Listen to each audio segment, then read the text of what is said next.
Welcome back to my channel. It is Candace with the K here, where I normally talk books, beauty, and kicks. Today I am giving you my October reads recap, okay? Normally on my channel I do a review for each book, but October got kind of hectic with work, with travel, and just being out in the streets. And so I was unable to do a recap with each book. So I figured why not do a month-long recap and really give you the tea on the 4 books that I was able to squeeze in the month of October.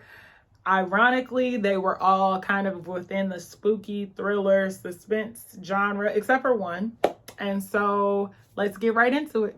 One of the books that I read that is not on the spooky side in comparison to all the other ones is called Which Side Are You On?, which is by Ryan Lee Wong. I think you would enjoy this one. Me personally, I am not the frontline activist. That is not how I fight for my personal causes. And I understand that there are people out there that do that. And so in this book, it kind of interrogates the, when you come to that crossroad of having to be an activist, but also having to deal with real life. So the main character in the book is ready to drop out of school. He's ready to put his whole life on the line for activism and for the rights that he believes in. And his parents kind of have to tell him, like, yo, we were those same people. You get it from your mama, okay? However, when life started to happen, we had to get real with ourselves. We knew we wanted a family. We knew we wanted to get married. We knew we wanted these other things that doesn't necessarily align with activism in the same manner. Not to say they don't align, but they don't align in the same manner. And so having to negotiate when it's time to hang up the activism coat and when it's not, and in which ways you can be an activist and not. I think that was a very well-written perspective because we often, especially in this generation where we think we have to fight and specifically fight with our bodies, that there's other ways to still be in the trenches, in the gutter of activism without actually being knee deep.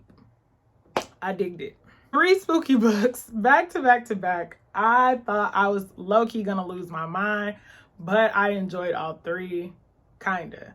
First one that I read was The Paris Apartment by Lucy Foley. I kept seeing this cover everywhere, and I never really thought to pick it up until it was a book club book.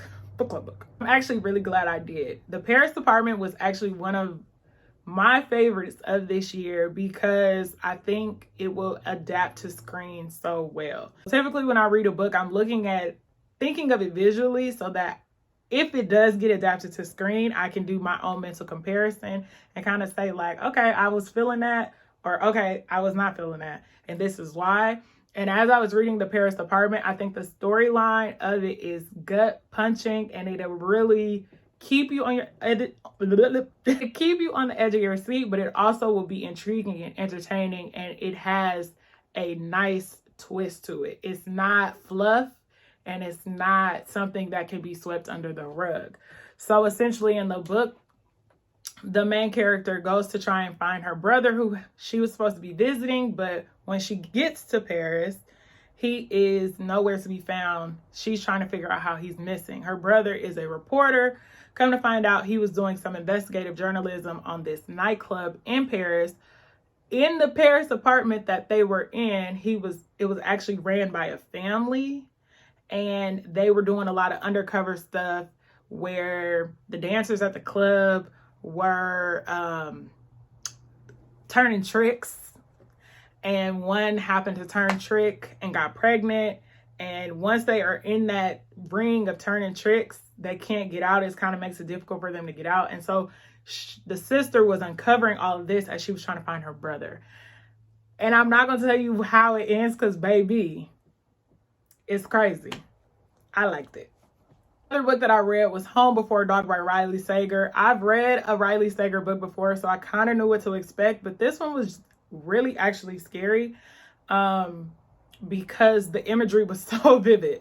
Bruh knew what he was doing when he was writing it. He had me terrified that when I was reading it, I was low-key scared to read it at night. And I don't think it's scary like Stephen King scary. And I've never read any of Stephen King's work, but I know that that is terrifying. But Riley Sager was really scary with this one. Home Before Dark is essentially about a family who buys this house that they think is haunted.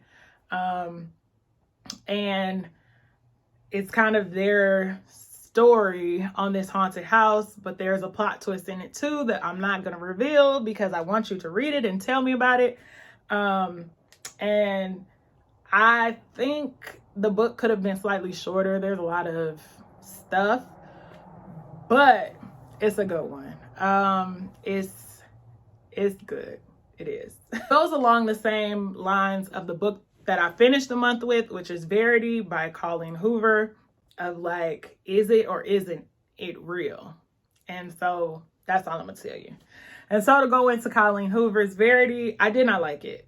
And I didn't like it by itself as a body of work. It was a decent book, but I think the book community really needs to assess why they hyped it to be. And that is going to come in another video. We're going to really talk about it there. But those are the 4 books that I read this month. They are great books. Be sure to follow Candace with a K Reads on Instagram. That is where I post all of my reads. We can also be friends on Goodreads. There's nothing wrong with that. I post all of my reading updates there as well. And I'll be sure to see you in my next video because you're going to hit that subscribe button. Peace.